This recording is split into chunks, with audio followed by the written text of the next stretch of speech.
Hey, welcome back to another episode of A Warrior Spirit, the show where inner warriors shine in their light. Presented by Praxis 33, the company that aligns your thoughts, goals, and actions to create your best life. I'm your host, Daryl Snow. Are you struggling with moving your life forward, and no matter how hard you've been trying, you can't figure out why? And for many of us, it's not the outer world that needs to be addressed, but the inner work. Most of us aren't willing to sit with our shit so we truly make progress in our lives. But today we're going to be talking with Shree Rego. Shree's a transformation and mindset coach, and she teaches her clients how to sit with their shit so they can get shit done. Shree, welcome to the show. Thank you. So great to be here. I I, always love chatting with you. I appreciate you joining us today. Most people who are trying to deal with their inner work, or as you say in your website, sitting with their shit so they can get Mm. shit done. Most of them struggle with that inner battle with facing what's going on inside them. In order for most of us who are transformation coaches to really be effective, we've had to learn how to sit with our own shit and deal with it so that we can help others do the same. But most of us have had a background or a childhood that isn't, you know, the leave it to beaver scenario. Yeah, for sure. What was your background? What was your childhood like? Yeah, and I can say you said most of us, and I would say even the ones that think they had a really great childhood, there is something that happened somewhere that's causing a thought that it's holding you back from some area of your life. But so I mean, I had a my early childhood was lovely. I just that's where my really fond memories are. And that's where when I go back and I have this method that I teach people about a song and it's on my social media. And it's because when I was young, I had extremely great memories. And then as I became a teenager and reality set in that, my parents were having their own struggles by no fault of their own, wonderful people. But it was a verbally, emotionally abusive household for sure. And again, they did the best they could. And I had to work through that forgiveness as an adult too, to be able to. That was a lot of my sitting with my shit. And because of that childhood, I created patterns and beliefs that I was unaware of and ended up marrying into a similar situation, much worse. It was very emotionally, mentally, and one time too many physically abusive. So after that, I had to really try to understand, why is this happening to me? And I think that's what's really hard. People go through the day to day and they brush things under the rug, so to speak, or they do the busy work and they don't sit with their feelings and their thoughts because sometimes there's major trauma, right? And that's where therapists come in. Or there's just, it's too painful or it's too much work. So many things, right? But that's when you figure out the answers. Yeah, I my degree's in psychology, so I've studied, human behavior and the human brain, and it always fascinates me that even after 3,000 years, we're still asking the same question. Who am I? Why am I here? What's my Mhm. purpose? And it is, especially, personal experience. I can say this transcends to a lot of my clients as well. The trauma that we faced as a child, whatever that may be, however severe that was, we often acknowledge it and we say, "Oh yeah, I understand, you know, my parents did this or did that or whatever." And we acknowledge it and think that that's dealing with it. And then we just drag it on in the rest of our life throughout, throughout our adulthood, and I'll be 60 in a few weeks, and it took me till I was 58 years old to actually sit with my shit and deal with it as uncovered layers for healing, not just acknowledgement. And one of the things that I had to do was forgive my mother for her abuse that she did to my sister and I. But then I also had to understand that her toolbox was only filled with the tools that she got as a child growing up in the household of my grandfather. And my grandfather was a tyrant and a strict Catholic who dealt with an iron fist coming out of World War II. And he didn't even say he loved you to his children.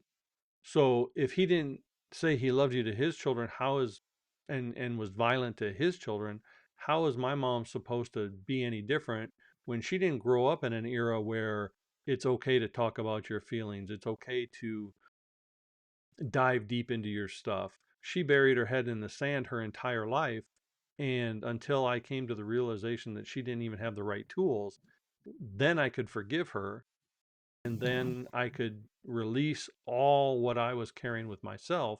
And for the first time in 58 years, I was able to be me because I finally sat with my shit instead of just acknowledging it.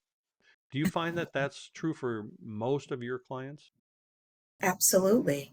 And I think that, we as a nation, as a world, we've evolved in so many things, technologically and, how we work and all these different things, but we're not evolving. We're not recognizing, the inner work. And it's the inner work that solves it all. You have to be okay in here in order to shine that light and make it better for everyone else. So whenever you're in pain or sadness or anger, it's only creating more of that for everyone else. So I think that, when people go to therapy, and therapy's great, but you just talk about it and talk about the issues. But really, the same thing. Like, my parents were such wonderful people, but I was so angry because they made my life miserable, and I didn't understand why my mother put up with it. And it's funny because my dad was the verbally abusive one, and I forgave him probably in my 40s. He had already passed away, but I did some work and forgave him and understood after looking at his childhood, my word, it's amazing how great my parents were when I look at their childhoods, because both of them had very challenging ones. And it wasn't until a year ago that I had to forgive my mom. And I have sisters that don't understand that because they had a different relationship with my mom because they were older than me. But I now know, like, my mom was the poor woman, like what she was going through. And she didn't have the tools. She didn't have a therapist or books to read or self help or understanding. And so, yeah. And it's the forgiveness that sets you free, And the same thing, I have people that say, how can you forgive your ex husband?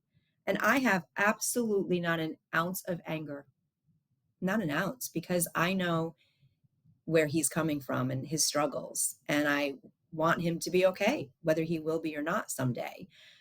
But doesn't mean that it wasn't really, really bad and challenging.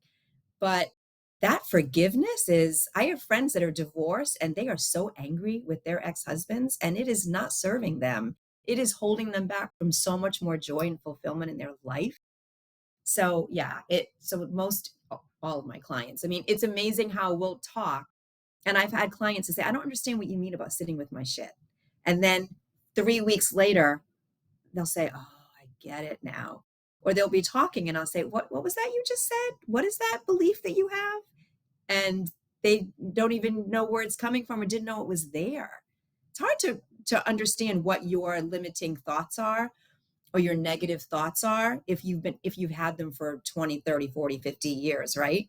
And when someone else can recognize them or call them out, and then it's a major aha moment. But it's challenging because people don't understand the importance of it. Wouldn't you agree? Absolutely. And I think you've said several really important things. First off, our parents didn't have the freedom to sit around and talk about all these things. If they got together in their friends group, everyone was always bitching about the same thing. The husbands were bitching about the wives, and the wives were bitching about the husbands, and no one was actually trying to resolve whatever that issue was, and they weren't willing to resolve it by saying, hey, I might be part of the problem as well. The other part is that you married someone who was like your abusive parents. And my first marriage, I married someone who was very similar to my mother in her her verbal abuse. She didn't have the physical abuse that my mother did, but she definitely had the verbal. So we, in and I look back, and now that I'm healed, as I mean, I think healing's a never-ending journey, but now that I'm as healed as I am for today, I look back in that, and I look how I would never have even dated that woman, let alone married that woman, had I been whole. I was trying to fix myself through trying to fix her. And it was a daunting realization to realize, my goodness, I wasted all those years. If I'd only been healed, I could have had much happier first marriage. And that's why my second marriage is so much better, because we both are healed far enough to recognize the patterns and do differently within those relationships. So, but there's also the thing that you,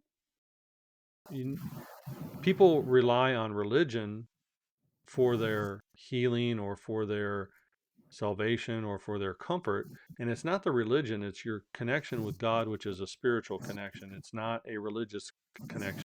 I can find Hmm. as much comfort in God by walking in the mountains or sitting on a beach listening to the ocean as I ever have sitting in a pew listening to a guy spew his version of what I'm supposed to do.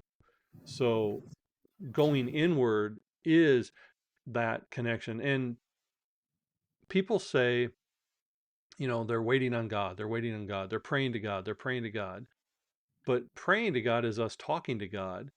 Sitting quietly in, whether you call it meditation or just shutting your mouth and your brain, is us listening to God. And we can't hear God's word if we're always talking instead of listening.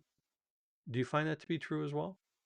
Well, you just really, it's interesting. I grew up Catholic, going to church. And so there was always the awareness of God.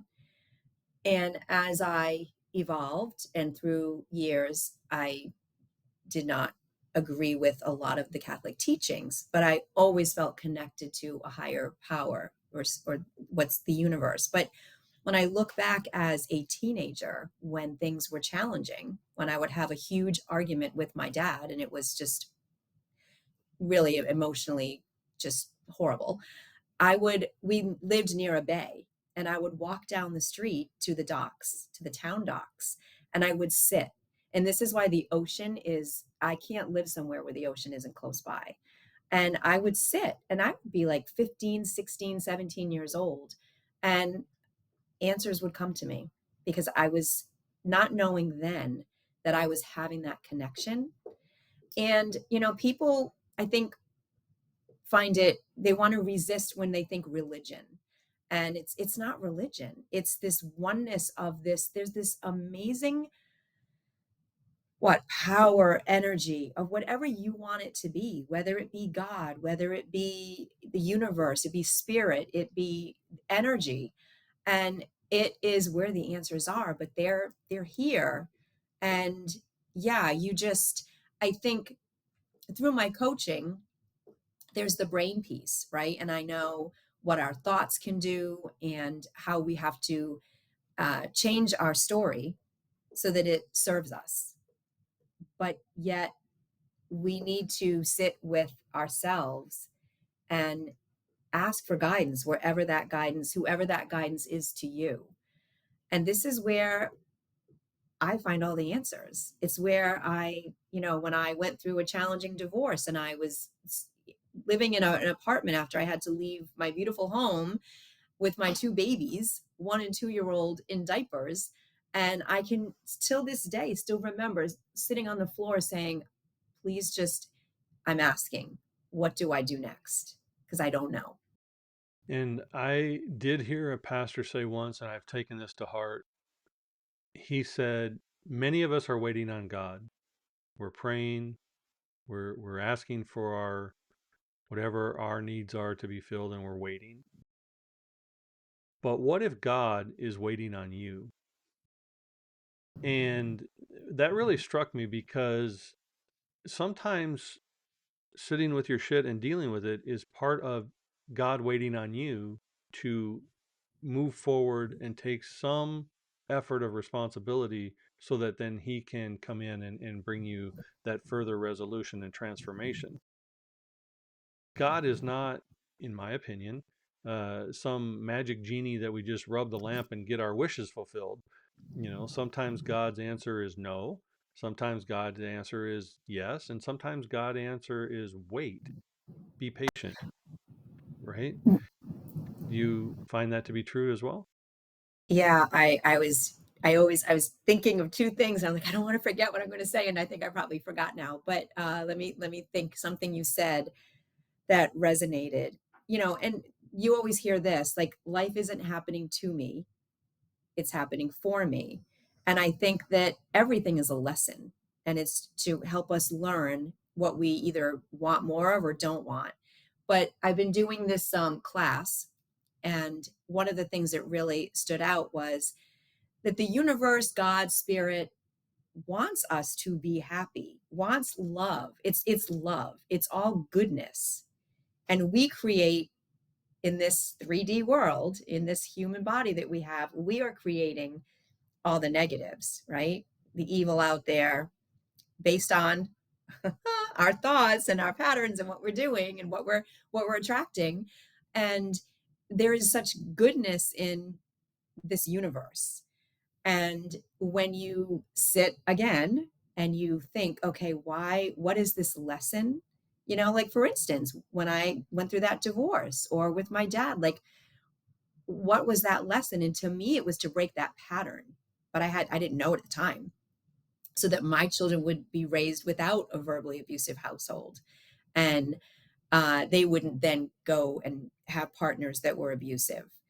And so, there were a lot of lessons in that. So I don't have any regrets. I also have two amazing children from it. So I think, yes, there's something else you said. Now I don't remember, but maybe you can remind me. I don't know. I get so excited about this. Sorry, Daryl. No, that's okay. We have, to unpack a lot. The thing that like my as a transformational coach as well, one of the things that I talk about to my clients is my philosophy is where the woo meets the work.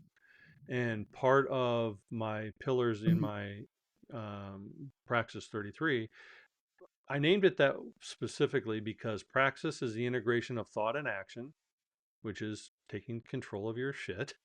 And 33 is an angel number for success and prosperity. mhm. So, Love and that. one of my pillars is co-create, because we have to co-create our lives. We can't just sit around wishing and hoping for our life. And I say this quite often. You want the cake, but you're never going to get the wedding cake iced all over. You're going to get the eggs and the batter and the pan and the baking soda, and you're going to have to some assembly required to get that cake. Because Mhm. if I give you a shovel, you're never going to get a hole unless you put a foot to it. So we have to do our part. Yeah, that's exactly, like I always say, we have action steps, same thing, right? So you have your intended desire, or where you're trying to get to, what you want more of, fulfillment, joy, a certain goal. But and you can think all these wonderful thoughts and you can ask for it, but you have to take steps to get you there. And I think that people think, oh, once I get that goal, I think they realize, well, what's next? Because they're not really doing the inner work to feel what really matters, and not something just materialistic, if that makes sense. Absolutely. And I always equate, and I speak in pictures because I find people can relate to the imagery a lot. But I think our healing journey more of like an excavator or an archaeologist, where we're slowly uncovering one layer, and it's never the final layer. There's always another layer beneath it to weed out and get to. And you can't get to those deeper layers if you don't start with the top layer. I mean, you could go in with a stick of dynamite and just blow it all up, but you don't have a very pretty picture by doing that. So if you excavate it off and deal with each layer as they're there, now you can really assemble something. And as a spiritual person, I imagine you know who Joe Dispenza is. Absolutely. Love his So work. love his work, and it's why I say my practice is where the woo meets the work, because people talk about spirituality and all this other stuff, and they get really hung up on, well, it's not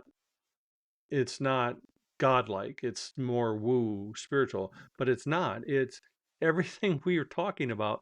You can go in and find a Bible verse that directly talks exactly about that. Yeah. The phrasing is different, but the meaning is the same. And so everything we're talking about is related back to God, Yep. not just this woo, new age belief. Spirituality is a direct connection to God. But one of the reasons I like Joe Dispenza is he's a neuroscientist, and he had a broken back and was told he was never going to get out of bed again.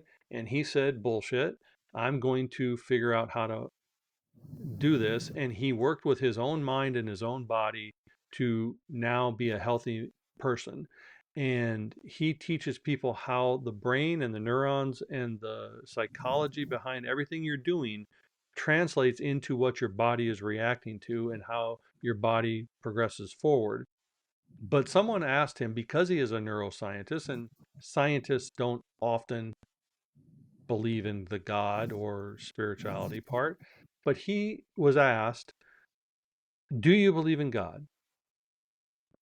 And he said, if you believe in the Big Bang Theory, which a lot of people believe in the Big Bang Theory, if you believe in the Big Bang Theory and you do blow something up, do you normally have order and uniformity, or do you normally have like more chaos?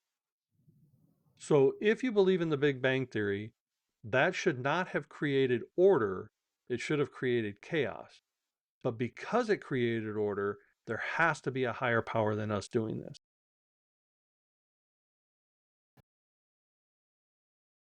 Yeah.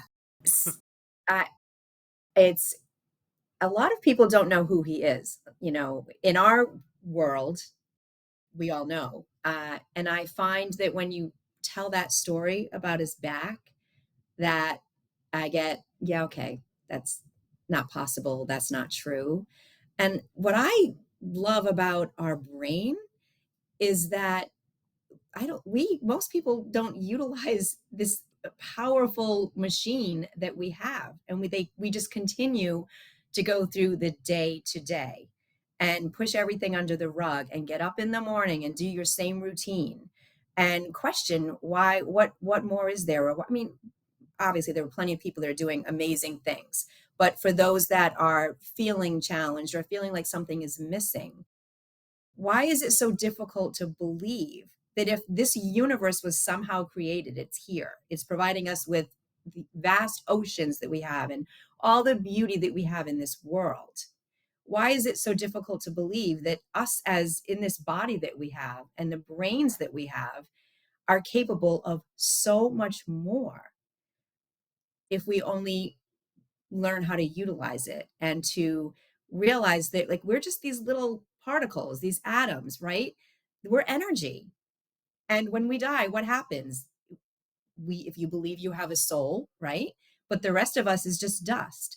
So why not believe, if we're energy, that all that energy out there, that we can work together, that there's something so much more powerful?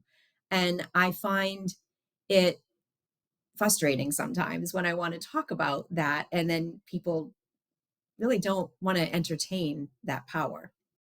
Do you know what I Does that make sense? Absolutely. And I've heard this, so this isn't my original thought, but it does amuse me that people believe in Wi-Fi, where or Okay. Bluetooth, where all of these electronics can be powered without connection to anything other than particles traveling through the air.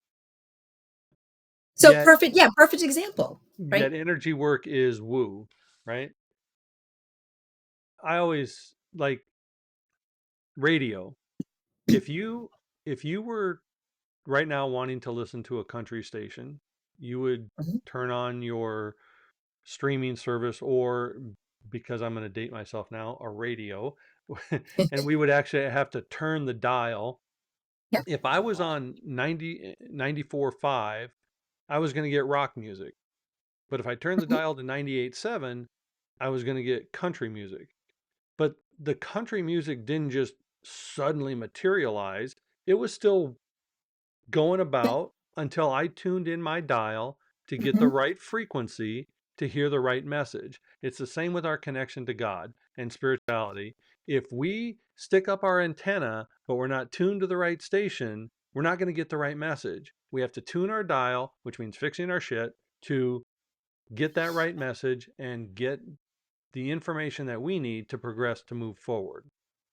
And I don't understand how people can believe in all this technology. We can get pictures from Mars, but we can't get a download from the universe. Oh my God. It's so I said, oh my God. It's yeah, like when you're driving in your car and you're listening to, Sirius satellite or just a radio. Same thing. Like I think there's like, okay, yeah, that's just there, but I don't really want to think about how that's there, right? It was created. It's possible to tune in. It's the same thing. And when I sit with myself and I, in my own way, am communicating, it's amazing the changes that happen, right? It's amazing the answers you get. It's amazing what we can create. And I have a woman that I can't say she's a close friend. She's an acquaintance. I went to a documentary that she created, and she had stage 4 throat cancer, and make her story short, and she wrote a book. Her name is Denise DeSimone, and she did all of the work. Now, did she use science and some radiology because she was so advanced? Absolutely. We can take advantage of the science that we've created, right? And all the wonders. But she's cured. And I firmly believe when you hear those success stories, and Joe Dispenza is one that does all of this work, she sat with her shit. She figured out who she needed to forgive. And I don't want to, I can't tell her story the way she tells it, but it's exactly what we're talking about, because our illnesses and all the things that we create are because of all this stuff going on. And when we're willing to clear it and figure it out and practice forgiveness where it's needed, it's that's when the change happens. And she's cancer free, and it's because she didn't listen to, okay, you're going to do this by the doctors, and she listened to just a portion of it, but she did so much work on her own. And I believe that disease is created and manifested in our bodies because, like, spiritually, if something is ailing us and you look up, well, what is the spiritual meaning of that, and it'll say, oh, well, you're having issues with forgiveness, or you're having issues with speaking your mind, or what, it all is related. Yeah, it's dis-ease in our body. Yeah. And another transformational coach, she does Thai massage and Reiki and things that my wife does. But she talks about it being issues in your tissues and how our body and our Mhm. DNA holds all of that trauma and all of that stress and all of that stuff in your body, and it creates the issues within your system. Years and years ago, I I spent an entire year where I could barely get out of bed. I had a low white blood count. I couldn't hardly function. I barely could make it to and from work, and went to doctor after doctor after doctor. And after a year of them not being able to figure out, one doctor said, I really believe that this is stress related. And as soon as I changed my job and my environment, Mhm. 4 months later, I was back to being full health. Yeah. Yeah, I used to suffer with sinus infections and swollen glands all the time in my 20s. There was so much going on for me in my 20s. I was still coming out of living, in that my teenage years and through college, and the battles I had with my parents. And I was always sick.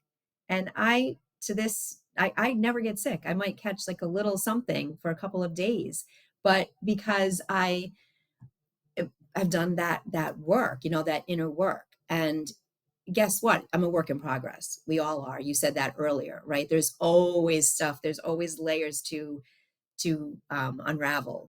But I, yeah, the issues in your tissues. That I like that because um, I have a friend right now she battles the flu all the time. And I said, you have got to, yes, maybe get to like an immunology doctor or figure out what you can do. I said, but you are so stressed right now in life, and you really need to sit down and figure out where you need to make some changes. But people don't do it sometimes. And that's just, But this again, is it's everyone's own journey. And but it's the yeah. power of words and thoughts. We create the life that we're experiencing. And many people go through life trying to not get something. So that's what they're thinking about. I don't want this. I don't want this. Well, guess what you're going to get? The stuff you're thinking about. You you can't say I always get sick in the fall and then not expect to be sick in the fall. You've just Right. told yourself your brain's entire job is to do what you're Mhm. telling it to do. So if you're telling it, I get sick, it thinks that that's what you're needing to do and you get sick. It's no different than when you go to buy a brand new car. You think of a brand new car and you've never seen them on the street before. You haven't seen that color that you want. You haven't seen the car that you want. And as soon as you tell yourself, I'm going to get XYZ car in XYZ color, suddenly you see them everywhere because your brain has opened up the filter that said, this is what's important to this person. So now I'm going to allow that information to come in. We are embedded and bombarded so much with so much information that our brain has to filter some of it out. But if you tell it it's important, then it allows that in. And that's what we tell our clients, right? Because what you focus on grows. Or I always had this quote that I loved: if you dwell on what you do not want, then you're going to get more of it. So if Hmm. you dwell on your finances and your lack of it, you're going to get more of a struggle. If you dwell on the fact that all the good ones are gone for a new partner, then you're going to get more of that. And our brains want us to stay safe. So whenever something is uncomfortable, our brain is going to say, no, you don't want that. That's not good.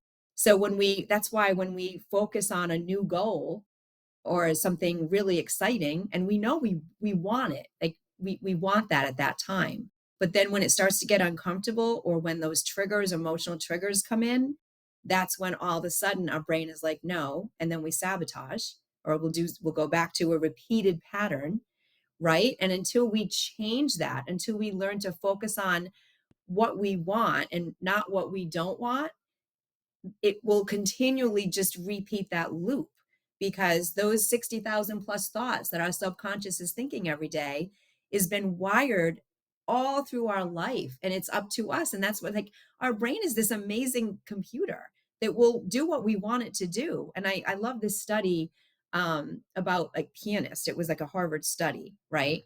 And Yeah. or the same thing you could say with athletes that visualize that perfect shot, right? But when pianists were playing, and they studied that the activation in the brain, and when they just imagined it, that same activation in the brain happened. Because as long as we continually change that thought, and we need consistency, and this is where people give up, right? They'll do it for a couple of weeks and then they don't really see any changes, or something bad happens. You have to, like, okay, be okay with that and just stay focused. That's when the change occurs.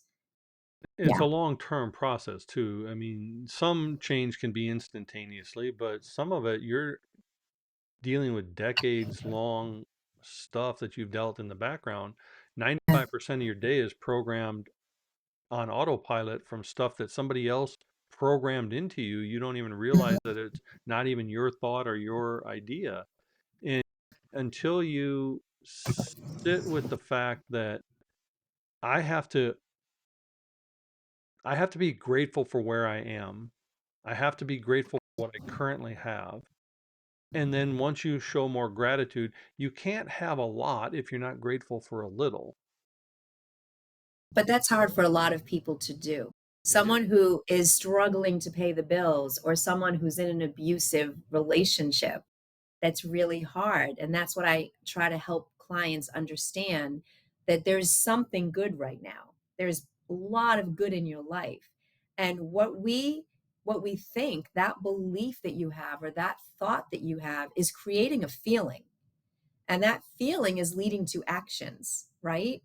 And so if you can focus on some positive things, you're going to create a better feeling. And then you're going to create a better action. And you're going to be able to follow through. Focus on what you want, not what you have that's not working. Focus on what you're visualizing and what you see that is your dream or the change in your life. And when you can put a feeling to that, you're going to be able to attain those steps better.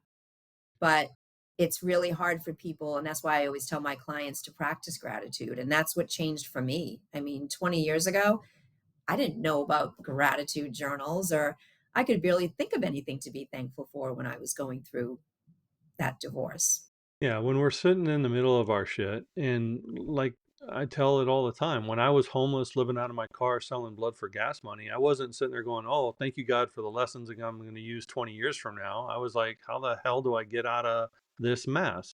Mhm, But I was mhm. grateful that I had a body that allowed me to give blood to get money. I was grateful that I was able to have communication skills enough to talk to strangers and have them be convinced to give me a night on their couch so that I could shower and go look for work the next day. I was grateful that I had a car to actually shelter myself in while I was doing that. And it took work and effort to get myself out of that situation. But even in the middle of it, yes, I wasn't thanking God for my troubles and my problems, but I was grateful for the tools I had at the moment. And to me, I didn't understand that that was my version of gratitude and what I was Yeah. doing.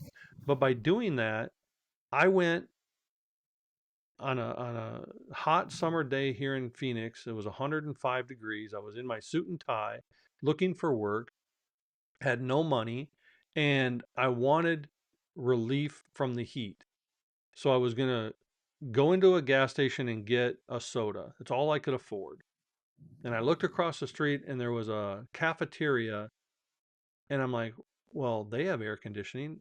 I can, and again, I'm aging myself. I could sit with my want ads and look for work, sit in the cool comfort of their air conditioning, drinking their soda because that's all I could afford, and looking for work. And so I went over there, and the manager saw what I was doing, sitting in my suit and tie looking for work, and he said, "Would you ever consider being a manager here? We have an opening," because they had three managers and they had an opening for one of them. I said, "Sure," because I was looking for work. Yeah. And he gave me an application. I filled it out, and he said, "When our district manager comes in, we will give you a call for an interview." And I'm like, "Okay, well, I'm living in my car. This was long before cell phones, so there was no way anyone was going to ever get a hold of me." I'm like, "Okay." And he went on his way. 5 minutes later, the district manager happened to come into the office, interviewed me, and hired me on the spot. And so now I had a job. I had a job with one of the benefits was food, and I had a way to get myself out of Mhm. where I was. Now, is that a God moment? Absolutely. But I was willing to do my part and be grateful for where I was, and God did his part and stepped in and helped me. Now, I Right. didn't You did the know at the steps. time. Yes, I did the steps. I You did didn't the know at the steps. time that's what I was doing, but that's the process that we have to go in. We Yeah. have to be grateful whatever we're in. There's a solution for every problem, and we have to work our way out of it. You Yep. don't just And sit put things there. in motion. Yes, you don't just sit there, woe is me. You find the solution.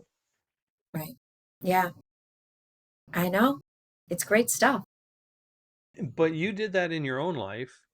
And so once you sat with your own stuff and you started the forgiveness part, which also is a huge piece, and you started the Mhm. gratitude part, how did your life completely change from that moment on? Mhm. It really completely changed because when I left the marriage, I really lost everything, through again, my own choices, my own unawareness of what my patterns were. And I had to start all over again. I had two babies in diapers. I had an ex husband that was not okay or willing to do his part in child support. And had, I depleted all my money in the marriage, all of the savings that I had.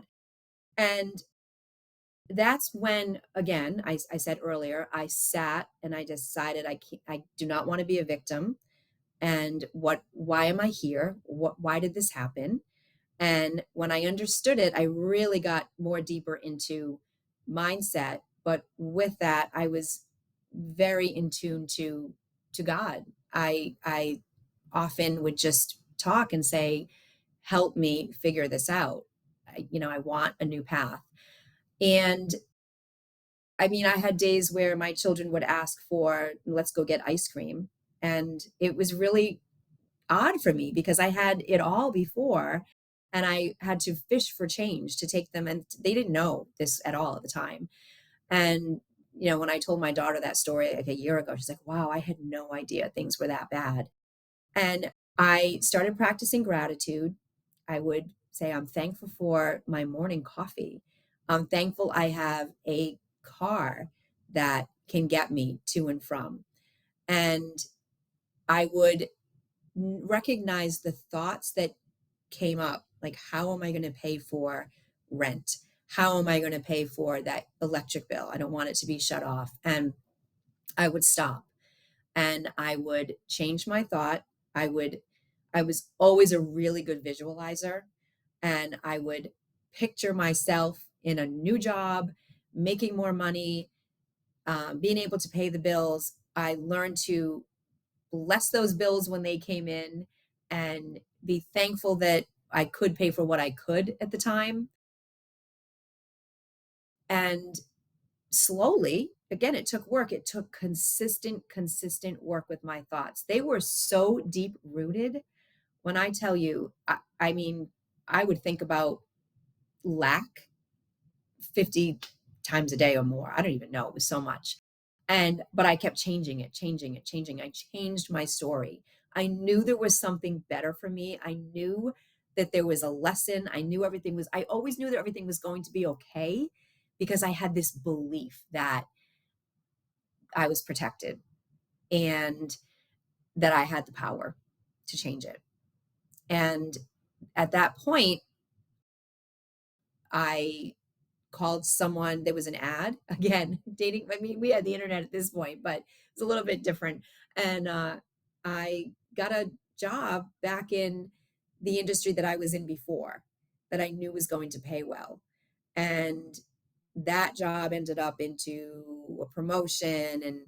But during that time, it was a struggle. I mean, my kids wanted everything that all the other kids wanted. And I wanted them to have, I didn't want them to know. I didn't want them to know things were so bad. So it was a combination of constant changing my story, being awareness of my thoughts, being sitting with my lesson. What did I do to bring this to me? And again, I got to say, people don't want to hear this, but I brought all that on. Those thoughts created that reality for me. you know and did I deserve to have a horrible marriage and be treated that way? That's a whole different story. But so yeah, it just it's gotten I've evolved over time, learning all the lessons, taking off the layers, trying to understand my childhood. Gratitude is what really, sorry, I'm really kind of getting emotional on some things here, but It's yeah. okay. So next You question. you it's okay. You've transformed your life through your own work, which has now allowed you to be a good coach to transform other people's lives. For anyone who's listening to us today, we've said a lot of ways that they can really start their own process. But what is the key element that you tell your clients, this is your starting point? This is how you begin your journey to healing and transformation. Where do you start them? Well, I always like to ask people, where do you want to be a year from now? What is not working for you? What are you not feeling? Like, don't think about the goal of I want a new car or that's all great to have goals and to, want more money, have more abundance and have your dream house or have your great job. Those goals are all great. But what are you not feeling right now? And that's, again, you got to really think about that because you're going to, like, I wanted to feel more worthy. I wanted to know that I could provide for my children. I wanted to be happy. I was so unhappy, right? And so I always ask them, what do you want your life to feel like? And what will bring that? What types of things are going to bring those feelings? And that's when we have to think about what are the thoughts that are contributing to the lack, to the scarcity of that in your life. If something's not working, it's because you have a thought, or you don't feel you're deserving of it, or you're angry at something, and those thoughts are stopping you from achieving what you want in the future. And you may not be aware of those thoughts. Some people who have a lot of confidence don't realize that they don't still have worth, self-worth. They may be really intelligent in a certain area and done really well, but they don't really feel they deserve something in another area. They may have a great career, but not have a great relationship. And that's because there's something that you're thinking that you don't even know. And it comes down to that. But then we get into the steps that you and I talked about, right? Then we get into why you need gratitude, why you need to sit more with it, why you need to consistently work on those steps. And again, that's where the self-sabotage or the procrastination kick in, because those old patterns are going to start up again and then we give up. And it also takes a four-letter word that most people don't want to hear, and that's work. Yeah. Have to do the work. And you also have to understand that as you continue to grow and evolve and change, the people around you, the circle around you may change as well. You may shed some old people or have to shed some old people in order to get some new people who are more in alignment with where you're going, not where you've been. And the people who love you the most may be your worst critic.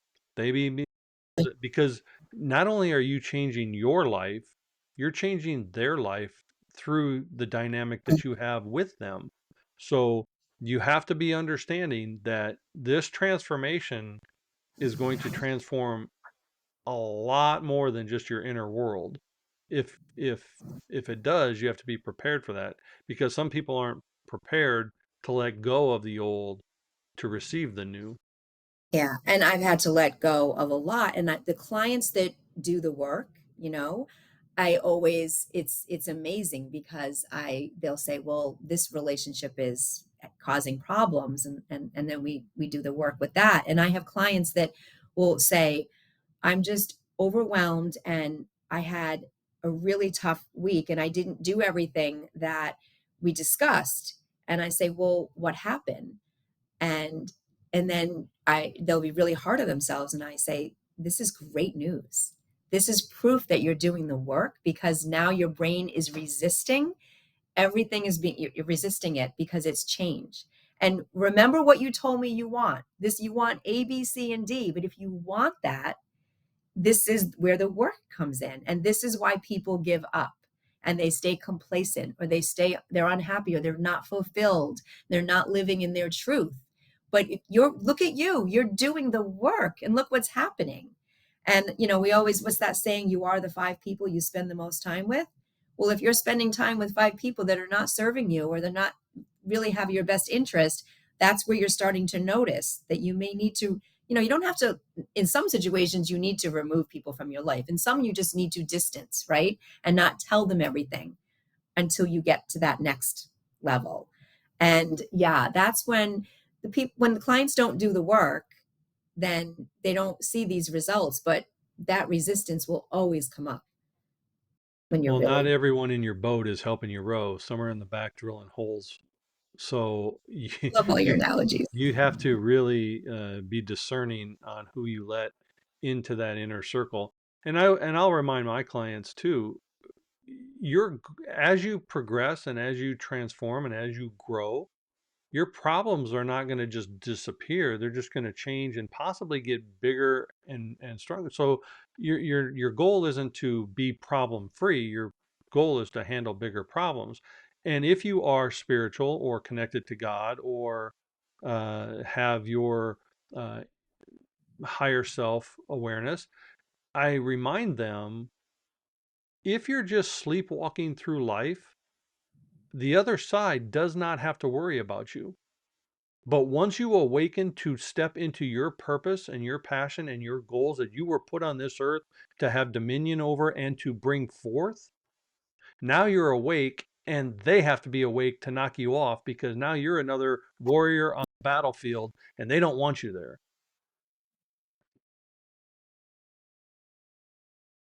And when those things happen to you, you need to keep questioning.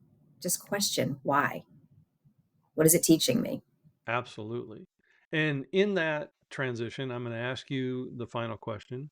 What does a warrior spirit or having a warrior spirit mean to Cherie? Mhm. If you asked me that question 5 years ago, it would be, or even 3 years ago, it would be different. But to me, it is living in my truth, continually growing, continually learning, and being able to be a light, be that energy, or keep working on that energy that is going to serve all of us, and to be able to show that and teach that to others so that we can really live in our true power and recognize that it's so possible.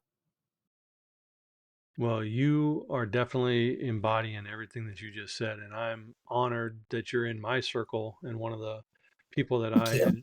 respect in this industry. The industry is laden with charlatans who are only there to gain money, and you are not. You are there to gain Mm, transformation for your client, and I respect anyone who is thank helping you. others do that. So thank you for joining me today, and thank you for being a part of a warrior spirit. Thank you, Daryl. I really appreciate all of that, what you just said. Feel the same way and appreciate it. Thank you. And if you'd like to connect with Cherie, you certainly can on her website, CherieRego.com, or on her social medias. She also hosts a podcast, Mom and Me Unfiltered. Be sure to tune in and hear her musings on that as well. And as always, I want to thank you for joining me on this edition of A Warrior Spirit. Be sure to like or subscribe so you catch all the episodes. And may you have a very, very blessed day.